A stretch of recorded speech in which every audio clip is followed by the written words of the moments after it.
काय होतं याच्यामुळं?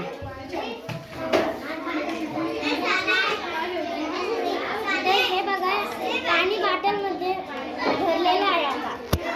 दिसत आहे का तुम्हाला? हो, वर चाललंय, बरोबर आहे. तर त्यामुळे पाणी वर आलेलं आहे, कारण या पाण्यावर हवेचा दाब पडतो, म्हणून ते पाणी बॉटलमध्ये वर येते.